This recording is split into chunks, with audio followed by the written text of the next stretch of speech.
sekalian yang ada di tempat ini, saat ini kita akan bersama-sama masuk dalam hadirat Tuhan, menikmati setiap kebenaran yang akan kita terima pagi ini. Kita akan memuji nama Tuhan, waktu Tuhan pasti yang terbaik. Bapak Ibu Saudara, saya undang untuk bangkit berdiri.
waktu-Mu yang terbaik buat kami. Ada banyak hal yang boleh kami lewati Tuhan. Beberapa bulan belakangan ini membawa kami boleh semakin erat kepada Engkau, membawa kami boleh semakin dekat dengan Engkau, membawa kami boleh semakin mengerti apa menjadi kehendak hati-Mu buat kami. Kami bersyukur untuk pagi hari ini kami boleh memuliakan Engkau. Bahkan kami siapkan hati kami ya Bapa pagi hari ini beserta dengan seluruh raga kami Tuhan. Kami serahkan kepada-Mu, biarlah kami layak untuk terima kebenaran firman Tuhan. Kuduskan setiap tubuh kami ya Tuhan, dari ujung kepala kami sampai kepada ujung kaki kami, layakkan kami sehingga hanya kebenaran firman-Mu yang boleh kami terima, kami lakukan, dan kami memuliakan nama Tuhan.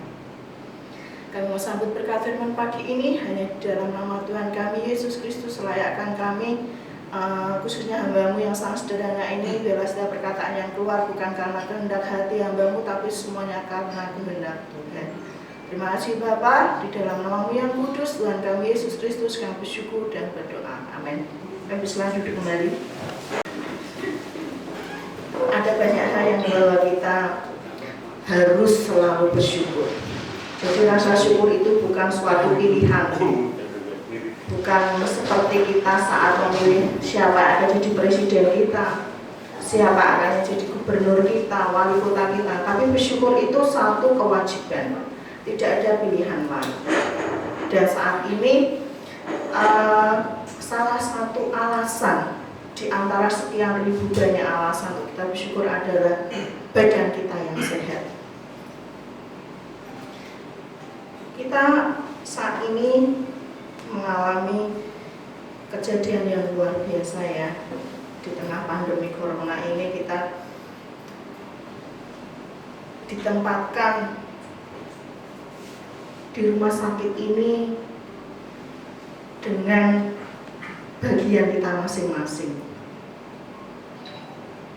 Dan itu yang membuat kita harus selalu bersyukur. Banyak orang rebah di antara kita, seperti yang firman Tuhan katakan, berlaksa-laksa orang rebah di antara kita, di sebelah-sebelah kita mungkin, dan Tuhan pilih kita untuk tetap berdiri di hadapan Tuhan. Itu adalah salah satu alasan untuk kita bersyukur. Dan pagi hari ini sebagai ucapan syukur kita mau belajar mengenai tanggung jawab. Kalau beberapa tahun ya, mungkin 2 atau 3 tahun yang lalu, dengan benar-benar yang ada di sebelah ini mengingatkan kita saat kita ada retreat ya. Siapa kelompok bertanggung jawab, siapa kelompok bersyukur, siapa kelompok taat ya. Dan saat ini kita akan belajar mengenai tanggung jawab. Dan tanggung jawab ini kita akan belajar dari Nuh sebagai pembuat bahtera. Di dalam perjanjian lama dikatakan bahwa Tuhan akan mendatangkan air bah. Saat Tuhan ingin mendatangkan air bah, Tuhan Allah itu tidak lepas tanggung jawab. Dan Tuhan Allah itu tidak sekedar aku akan beri hukuman, tapi tidak memberikan solusi. Dan Tuhan bertanggung jawab setelah hukuman itu, Tuhan akan memberikan kesempatan kepada dunia yang jahat pada waktu itu, yaitu menyelamatkan beberapa orang manusia, yaitu Tuhan memilih keluarga Nuh ya.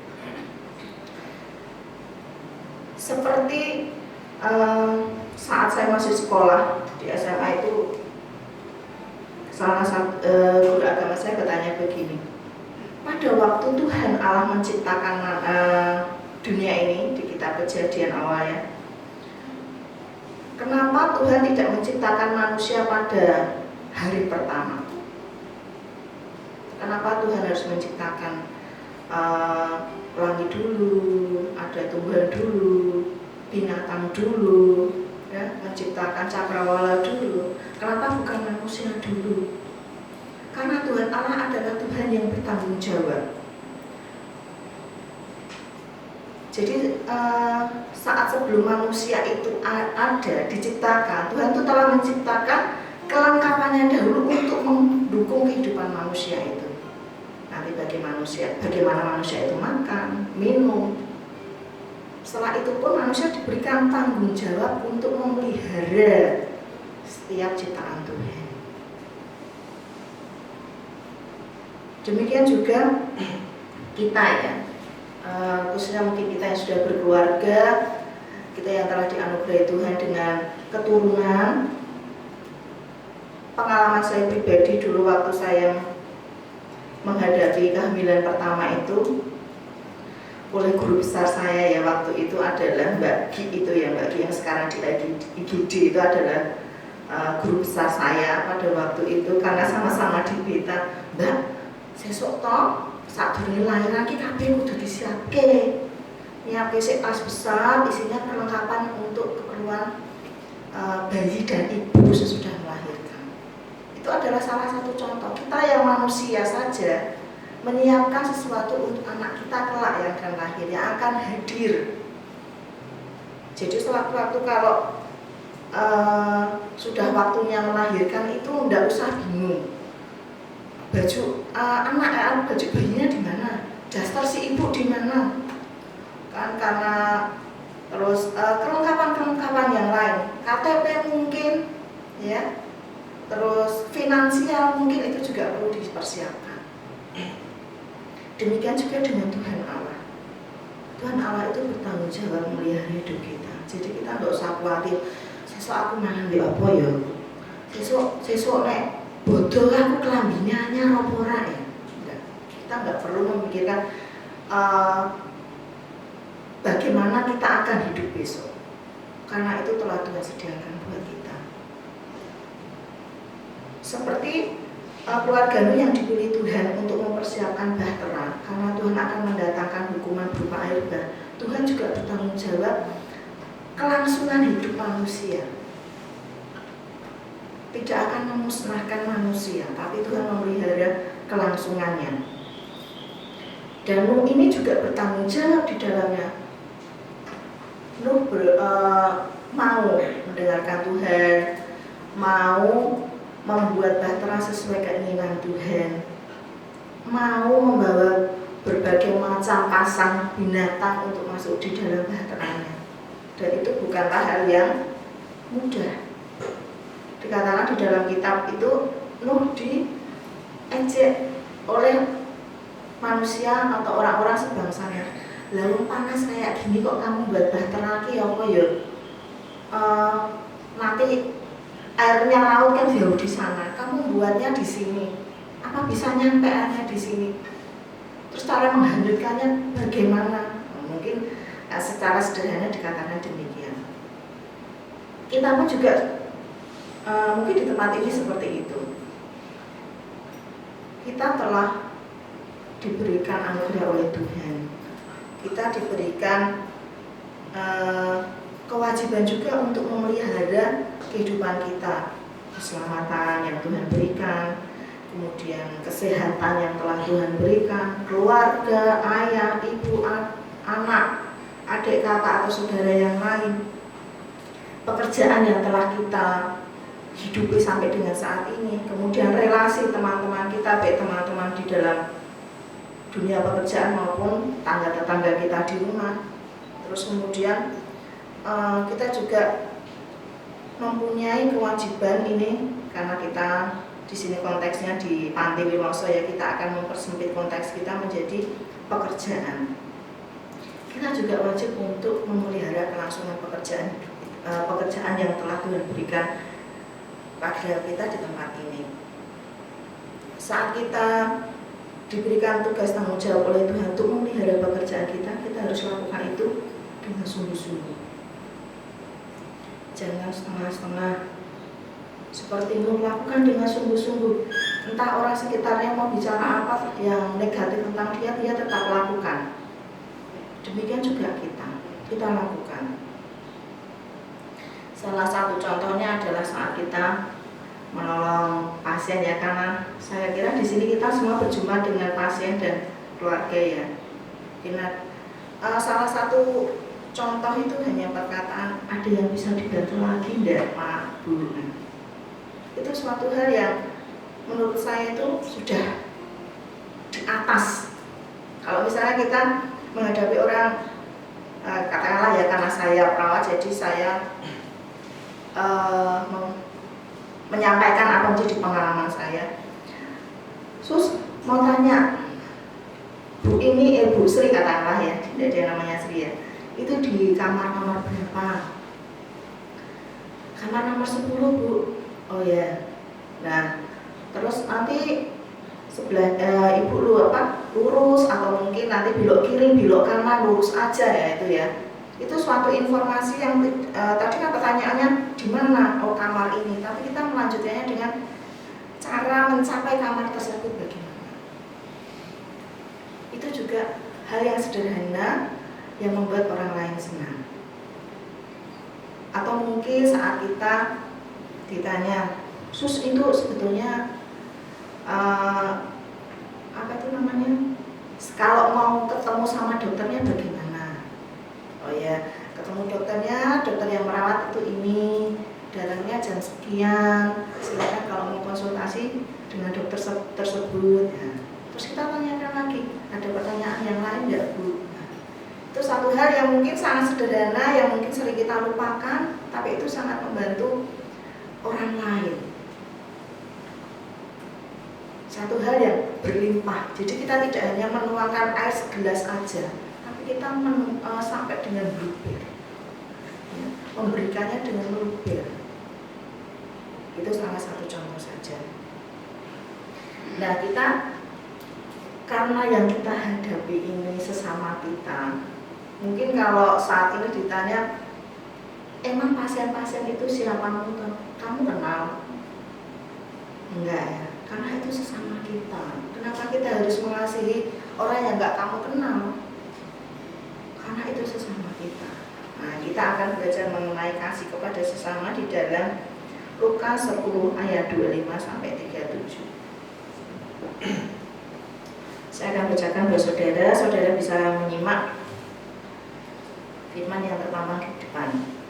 Orang Samaria yang murah hati. Pada suatu kali berdirilah seorang Taurat untuk mencobai Yesus. Katanya, Guru, apa yang harus kuperbuat untuk memperoleh hidup yang kekal? Jawab Yesus kepadanya, apa yang tertulis dalam hukum Taurat? Apa yang kau baca di sana? Jawab orang itu, kasihilah Tuhan Allahmu dengan segenap hatimu dan dengan segenap jiwamu dan dengan segenap kekuatanmu dan dengan segenap akal budimu, dan kasihlah sesamamu manusia seperti dirimu sendiri. Kita sampai ayat ini dulu ya saudaraku. Di dalam Alkitab itu esensinya ada dua, kasih kepada Tuhan Allah dan kasih kepada manusia. Seperti salib ya, salib itu ada yang vertikal, ada yang horizontal. Itu sebuah simbol kekristenan. Kekristenan itu identik dengan kasih. Orang-orang Kristen itu sudah expert mengenai kasih. Bahkan waktu saya kecil itu di hiasan itu ya, itu mesti tulisannya God is love. Itu pertama kali saya bisa membaca dalam bahasa Inggris itu God is love. Itu sudah didoktrin sejak kecil bahwa Allah itu kasih. Seharusnya kita pun tidak main-main dengan kasih ini ya. Kasih kepada Tuhan dan kasih kepada sesama kita, kasih kepada sesama manusia. Tetapi memang ada, bahkan sejak dulu, orang-orang yang masih mempertanyakan sebenarnya sesamaku itu siapa. Seperti orang Taurat ini dikatakan bahwa selanjutnya ya ayat 28, setelah orang Taurat itu menjawab bahwa harus mengasihi Tuhan dan mengasihi manusia, dikatakan, kata Yesus kepadanya, jawabmu itu benar, perbuatlah demikian maka engkau akan hidup. Tetapi untuk membenarkan dirinya, orang itu berkata kepada Yesus, dan siapakah sesamaku manusia? Seandainya saudara ditanya, emang siapa atau sesamamu manusia? Mungkin saat ini kita akan menjawab sesamaku manusia ya, keluargaku, teman-teman di pekerjaanku, tetanggaku, itu ya. Tetapi pada saat itu orang Farisi ini demi membenarkan dirinya sendiri yang berkata, memangnya siapa tuh sesamaku? Karena pada saat itu kelompok manusia itu dikelompokkan ya. Ada yang sebagai orang yang khususnya orang Yahudi ya. Antara orang Yahudi dan di luar Yahudi itu harus dipisahkan.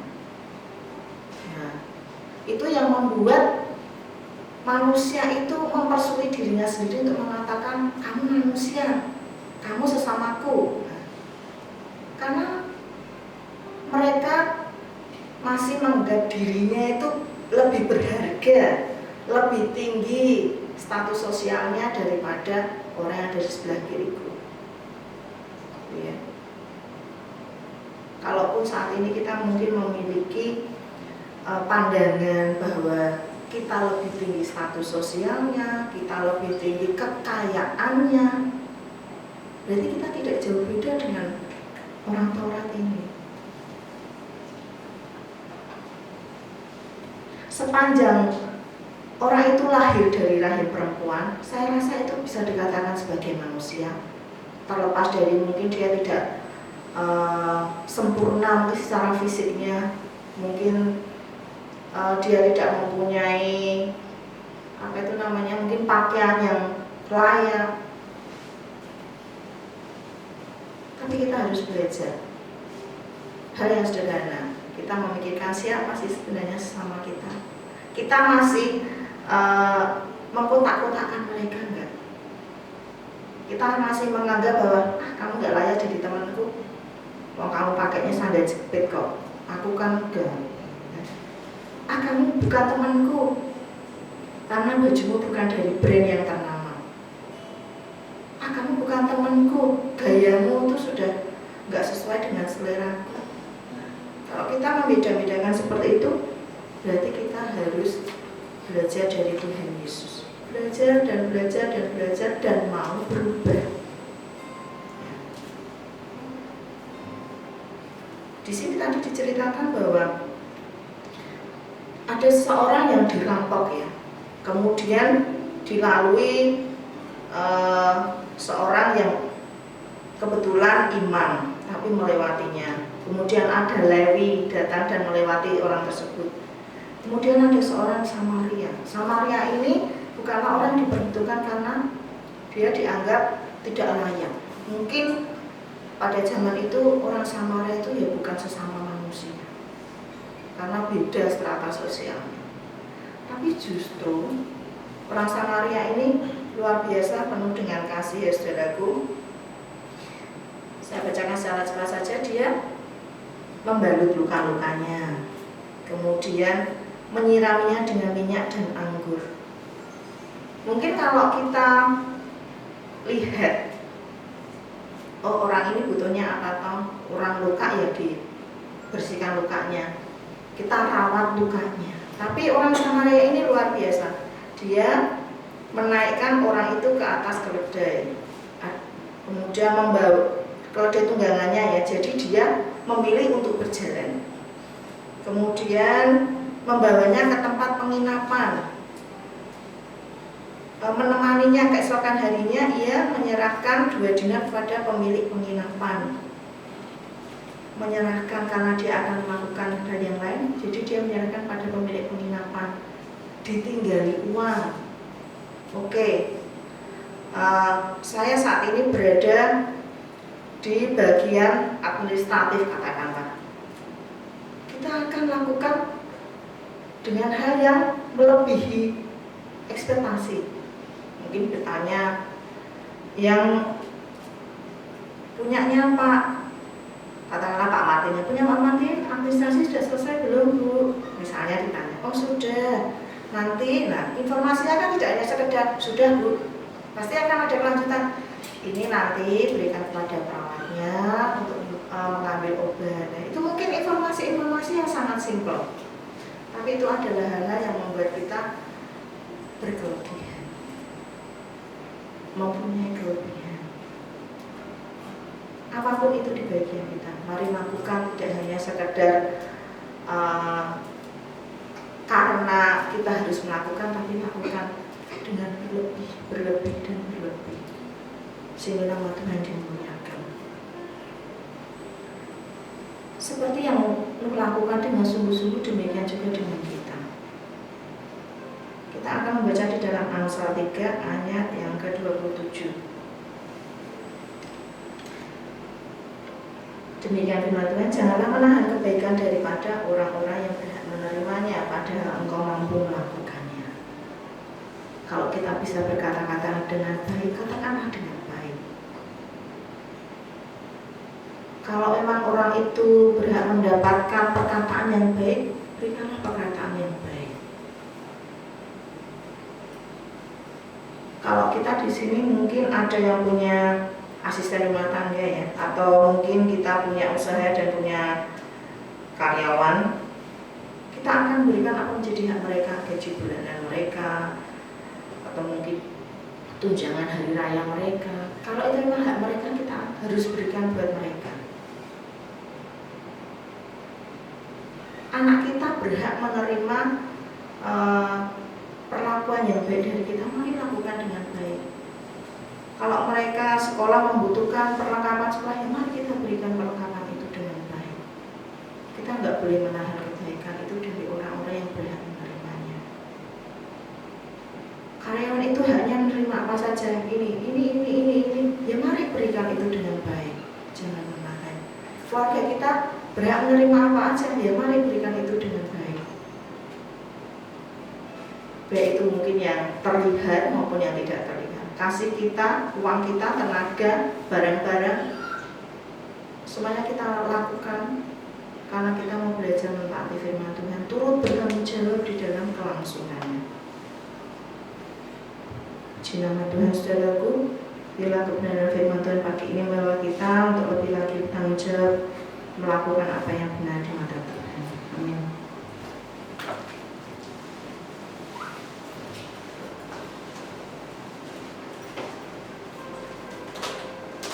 Kita akan mendengarkan kebenaran firman Tuhan pagi hari ini.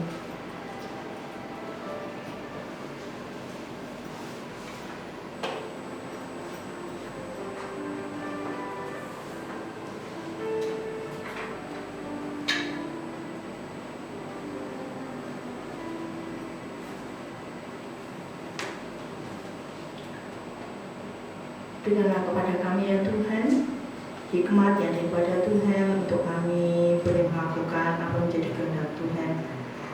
Kami mau ya Tuhan turut bertanggung jawab di dalam setiap pekerjaan yang telah Tuhan anugerahkan buat hidup kami.